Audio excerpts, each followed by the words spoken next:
नमस्कार प्यारे विद्यार्थियों, सीबीएल में आपका स्वागत है और मैं हूं आपका सारथी चंद्रकांत शर्मा। आज हम बात करेंगे विभिन्न सामाजिक मुद्दों पर, यानी कि 19 जून से लेके 2 जुलाई के मध्य आने वाले समसामयिक घटनाक्रम से वो महत्वपूर्ण सामाजिक मुद्दे जो हमारी प्रारंभिक परीक्षा और मुख्य परीक्षा की दृष्टि से बहुत महत्वपूर्ण है। हमने इन मुद्दों को इस तरह से संकलित किया है कि प्रारंभिक परीक्षा में आने वाले ऑब्जेक्टिव टाइप वाले क्वेश्चन को भी हम सॉल्व कर पाएंगे। यदि कोई निबंध के रूप में कोई लेख लिखने आ जाएगा तो हम उसे भी बहुत आसान तरीके से लिख सकते हैं। तो आइए एक बार नज़र डालते हैं कि आज हम किन किन मुद्दों को पढ़ने वाले हैं, कौन से वो विषय हैं जिन पे हम चर्चा करने वाले हैं। तो सबसे पहले हम चर्चा करेंगे दिव्यांगता प्रारंभिक हस्तक्षेप केंद्र पर। तो भाई ये है क्या?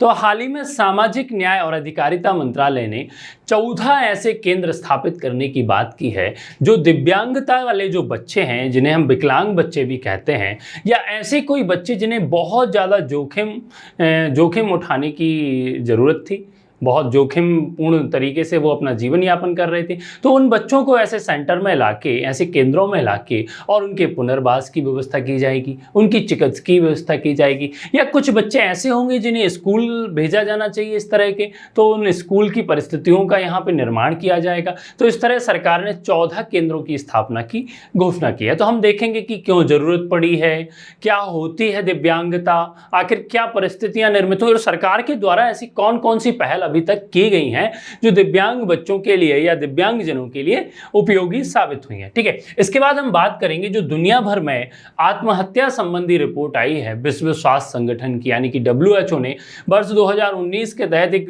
रिपोर्ट जारी की है जो दुनिया भर में आत्महत्या के मामले हैं उनको लेकर। तो आत्महत्या अपने आप में एक सामाजिक बुराई है। अब आत्महत्या क्यों कर रहा है इंसान, कैसी उसकी मजबूरियां आ गई हैं, या किसी अन्य व्यक्ति द्वारा उसको उकसाया गया है, तो हम ये मान के चलते हैं कि जिस तरह से ये रिपोर्ट आई है, एक मामला बहुत गहन गंभीर चर्चा का बन जाता है। क्योंकि आबादी के अनुपात में जिस तरह से जो प्रतिशत निकल के आ रहा है इस रिपोर्ट के माध्यम से, वो चिंताजनक है।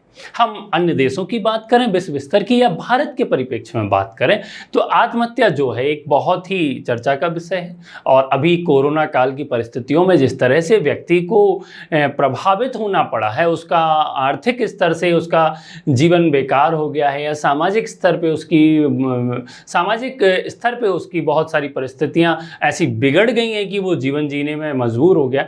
तो बहुत सारे लोग आत्महत्या का प्रयास कर रहे हैं, बहुत सारे लोग आत्महत्या कर चुके हैं। तो इस तरह की बुराइयों से हम कैसे दूर हो सकें, इस तरह की जो बीमारी है, सामाजिक बीमारी है जिसे हम कह सकते हैं, उससे हम कैसे दूर आएं, तो हम चर्चा करेंगे इसी पे। इसके बाद हम बात करेंगे गुजरात निषेध कानून। गुजरात निषेध कानून की चर्चा एक बहुत ज़रूरी चर्चा है, क्योंकि जिस तरह से अभी हाई कोर्ट में याचिकाएं दायर की गई हैं लोगों ने कि गुजरात में जिस तरह से शराब की बिक्री और सेवन पे जो प्रतिबंध लगाए गए हैं उन्हें दूर किया जाए, क्योंकि कहीं ना कहीं निजता का अधिकार, जीवन जीने के अधिकार, समानता के अधिकार का उल्लंघन करता है। सोच रहे हो आप, शराब पीना और शराब की बिक्री के लिए लोग याचिका लगा रहे हैं कि सरकार ने जिस तरह से गुजरात में ये बंद किया हुआ है उसे फिर से चालू किया जाना चाहिए। तो क्या अधिनियम था पुराना वाला, क्या नया होगा, और क्या पहलू रहे पक्ष और विपक्ष के तर्क की चालू होना चाहिए या नहीं होना चाहिए, दोबारा से बिकना प्रारंभ होना चाहिए या बंद रहना चाहिए, तो इन सभी मामलों पे हम चर्चा करेंगे। इसके बाद हम बात करेंगे प्रवासी कामगारों के लिए जो one nation one ration card योजना है, इसके लिए सुप्रीम कोर्ट ने केंद्र सरकार और सभी राज्य सरकारों को निर्देश दिए हैं कि आप शीघ्र, यानी कि एक दिनांक, एक तिथि दे दी है 31 जुलाई 2021 कि इसके पहले आप इस प्रोजेक्ट को शुरू कीजिए, इस परियोजना पे बात कीजिए और सभी राज्यों और केंद्र शासित प्रदेशों में इस योजना को शीघ्र लागू कीजिए। तो आज के हमारे ये 4 प्रमुख विषय हैं, हम इन विषयों पे चर्चा करने वाले हैं। लेकिन इन विषयों पे चर्चा करने के बाद हमें फ़ायदा क्या होगा, तो प्रारंभिक परीक्षा की अगर दृष्टि से देखें तो हम कुछ प्रश्नों को आसान तरीके से हल कर पाएंगे। प्रश्न जैसे कि राज्य मादक पेय और स्वास्थ्य के लिए हानिकारक दवाओं के औषधि प्रयोजन को छोड़कर खपत कम पर रोक लगाने के लिए नियम बनाएगा, यह बात राज्य के नीति निर्देशक सिद्धांतों के किस अनुच्छेद में है? यानी कि संविधान का वह कौन सा अनुच्छेद है जो राज्य के नीति निर्देशक सिद्धांतों के अंतर्गत आता है, जिसमें इस बात को लिखा गया। तो हम इस प्रश्न को सॉल्व कर पाएंगे। साथ ही हम दूसरे प्रश्न की बात करें तो मानसिक स्वास्थ्य देखभाल अधिनियम 2017 के दायरे के बारे में निम्नलिखित कथनों पर विचार करना है। तो क्या क्या पहलू हैं? कथन 1 सही है, 2 सही है, 3 सही है, तीनों सही है, या तीनों में से कोई सही नहीं है? तो इस तरह के प्रश्न जो हैं हम इन विषयों की चर्चा करने के बाद बहुत आसान तरीके से इन प्रश्नों को हल कर पाएंगे।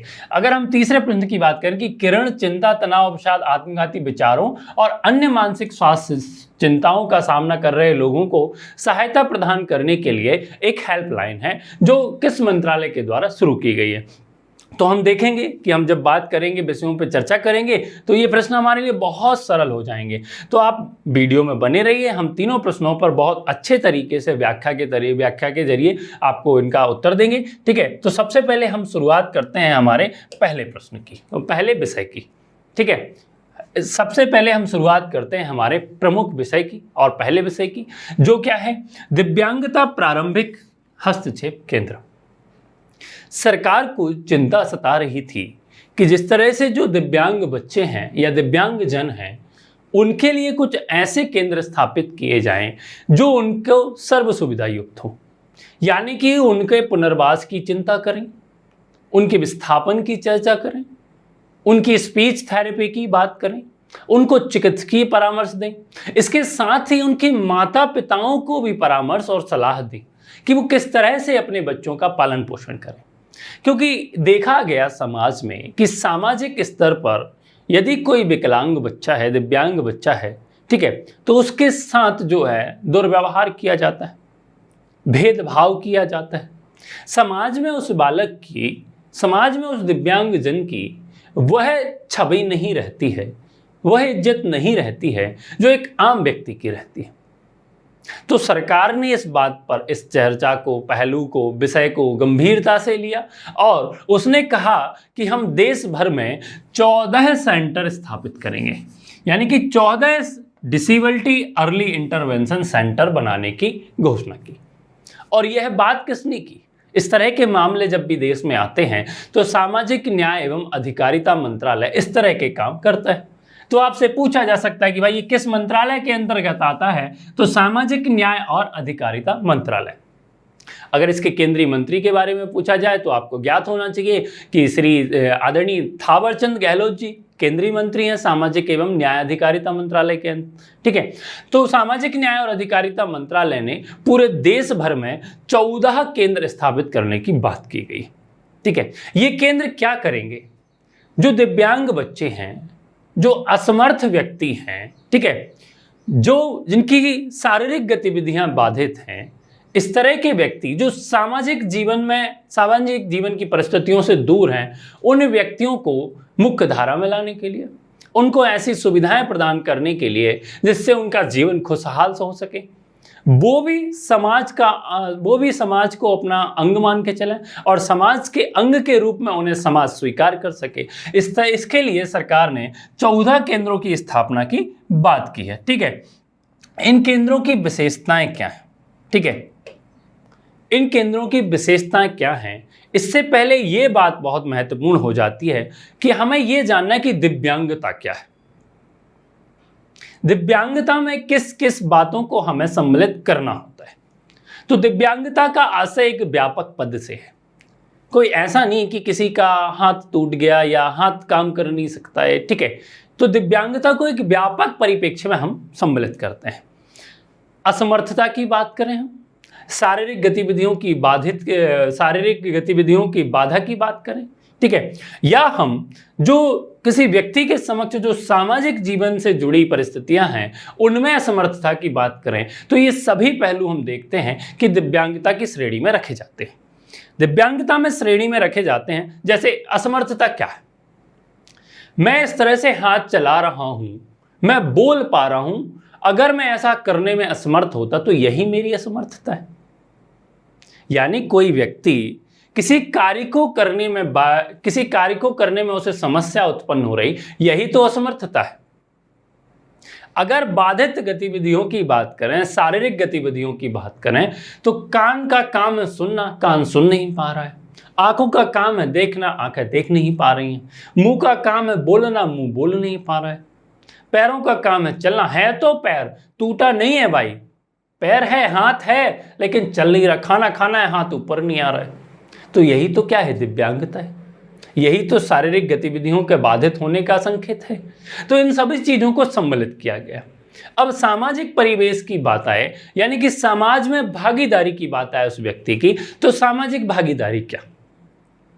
भाई, मैं यदि समाज का अंग हूं, तो समाज का कोई बच्चा कुछ कर रहा है, खेल रहे हैं बच्चे, मंच पे जाके भाषण दे रहे हैं, कोई व्यक्ति पढ़ा रहा है, ऐसा कर पाने में यदि वो व्यक्ति असमर्थ है तो माना जाता है कि वो सामाजिक भागीदारी से दूर है।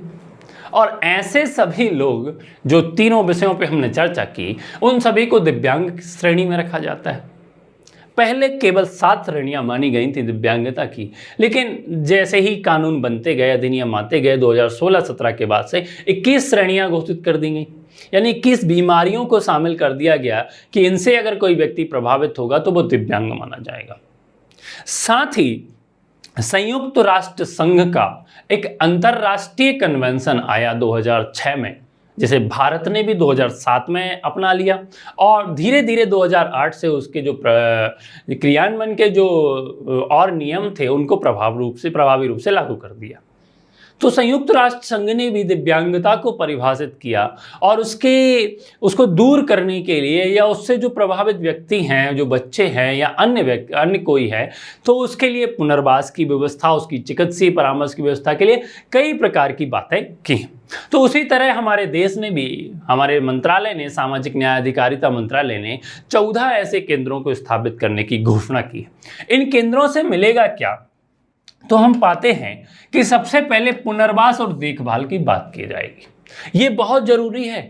किसी परिवार में यदि बच्चा दिव्यांग है या कोई अन्य व्यक्ति इस तरह की बीमारियों से ग्रसित है, तो मनोव्यवहार देखा गया, भोजन की बात करें, उसको अन्य सुविधाओं की बात करें, तो कहीं ना कहीं जो भेदभाव है वो देखने को मिलता है। कुछ परिवार ऐसे होते हैं जो बहुत अच्छे तरीके से उन बच्चों का पालन पोषण करते हैं, लेकिन जब बात आती है ना, तो वो कहीं ना कहीं जो मनमुटाव है, भेदभाव है, वो देखने को मिलता है।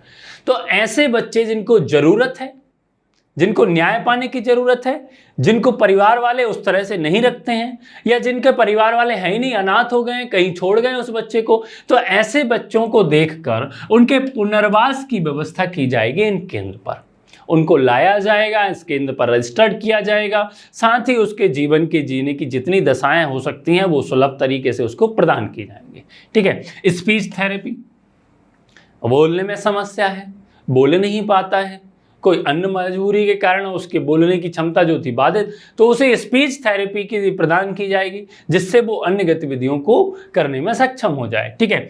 व्यावसायिक चिकित्सा और फिजियोथेरेपी, वही अगर उसे ज़रूरत है चिकित्सकीय परामर्श की, डॉक्टर की सलाह की, तो वो सभी सुविधाएं उसको इस केंद्र के ऊपर प्रदान की जाएगी। साथ ही माता पिता को परामर्श और प्रशिक्षण, ये भी बहुत ज़रूरी महत्वपूर्ण बात है।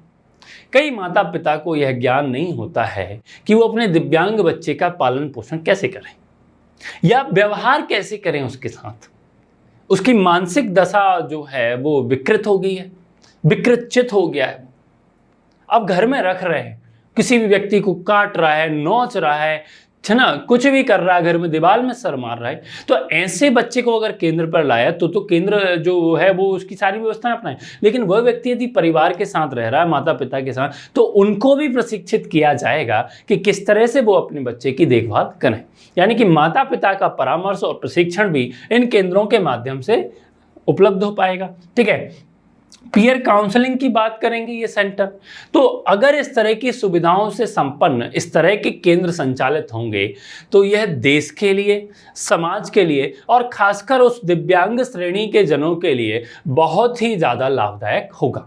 क्योंकि उन्हें इस तरह की जो परिस्थितियां हैं वो मिलेंगी, तो उसके कारण उनकी असमर्थता जो है वो भी धीरे धीरे दूर होगी, उनकी सामाजिक भागीदारी बढ़ने लगेगी। ठीक है, और ये केंद्र जो होंगे ना वो क्या काम करेंगे, और वो जो इस तरह के दिव्यांग श्रेणी के जो बच्चों के स्कूल होते हैं ना, उनके लिए एक पुल का काम करेंगे, उनके लिए एक ब्रिज का काम करेंगे कि इन केंद्रों के माध्यम से स्कूल तक पहुंच हो जाएगी उन बच्चों की। अब कोई बच्चा सुन नहीं सकता तो जो प्रतीकात्मक भाषा होती है जिसे हम लोग साइन लैंग्वेज कहते हैं, तो इस तरह के बच्चों के लिए हो जाएगी। जो बच्चे देख नहीं सकते हैं, जो ब्रेल से पढ़ते हैं, तो इस तरह की व्यवस्था वाले स्कूलों में उनका दाखिला करा दिया जाएगा।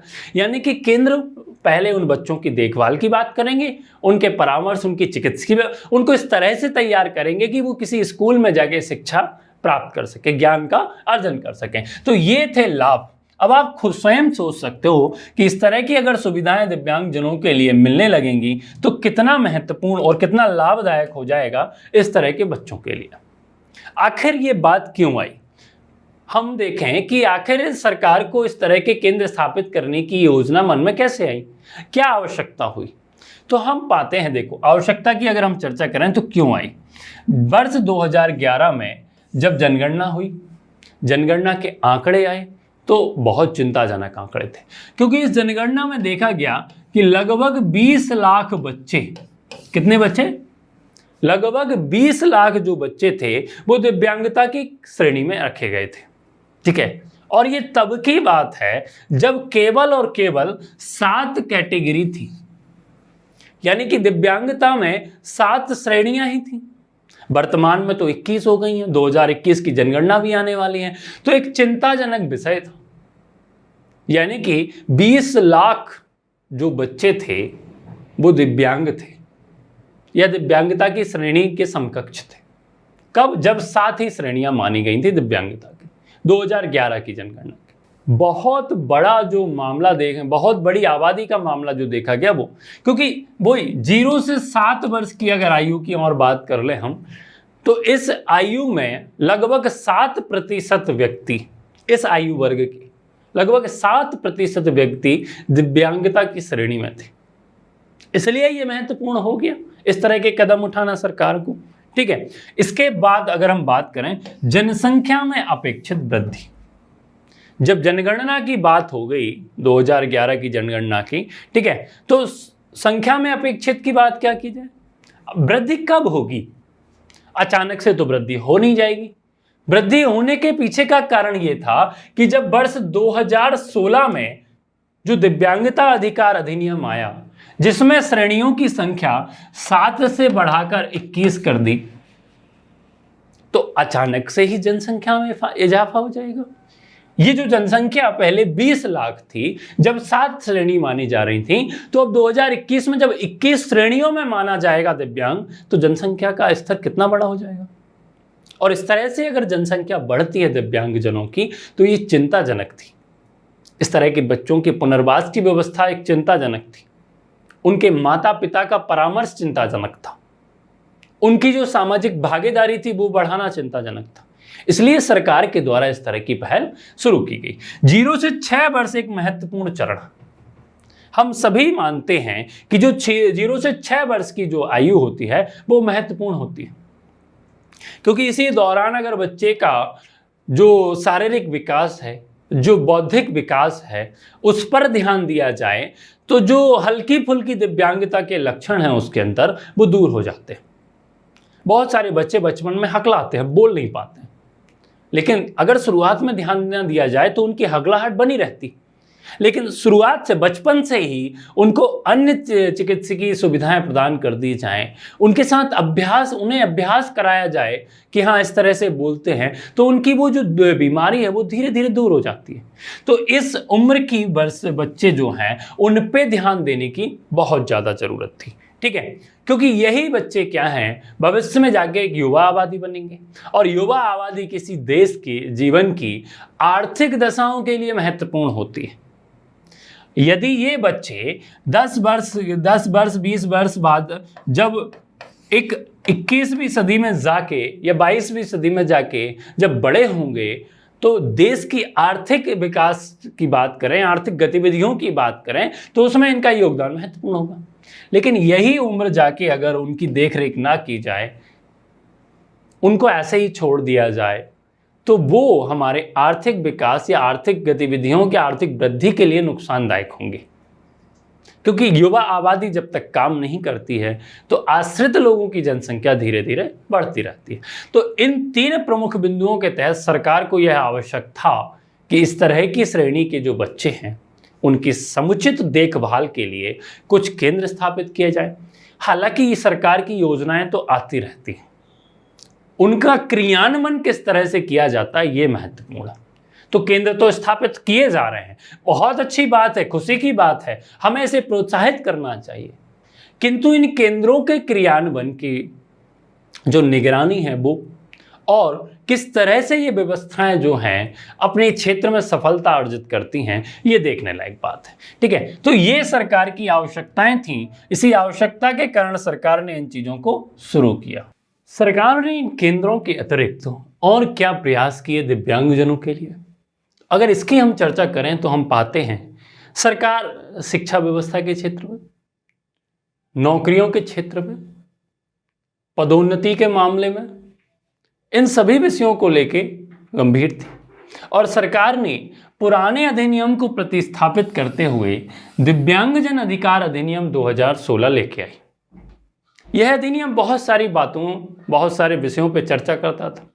सबसे पहले बात करें तो इसने दिव्यांगता की परिभाषा को ही व्यापक बना दिया।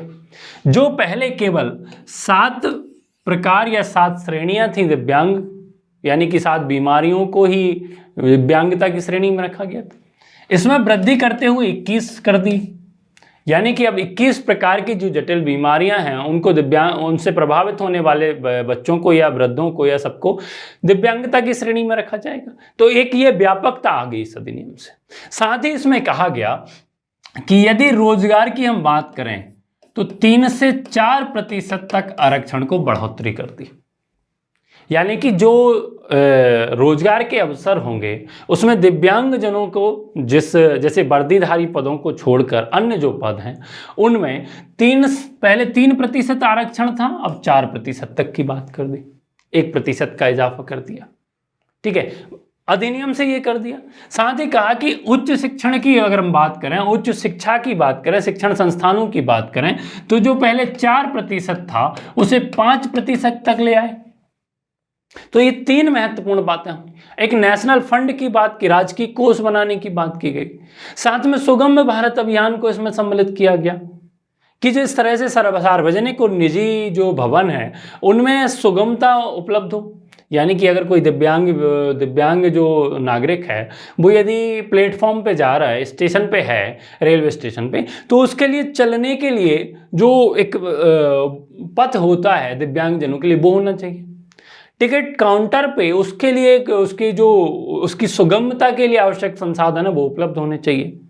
ठीक है, उसको जिस तरह से मतलब हर एक तरह से जो भवन है, सार्वजनिक भवन हो, ठीक है, शासकीय कार्यालय हो या कोई निजी कार्यालय हो, इसमें दिव्यांगजनों के लिए जो उनकी उपयोगी संसाधन है वो उनकी पूर्ति करनी चाहिए। ठीक है, चलने के लिए ब्रेल वाला जो पथ बनता है जिसमें चिन्हित कर दिया जाता है पत्थर के माध्यम से, वो हो। साथ में अच्छे मतलब दिव्यांगजनों के उपयोग की दृष्टि से बनाए गए सुलभ शौचालय हों।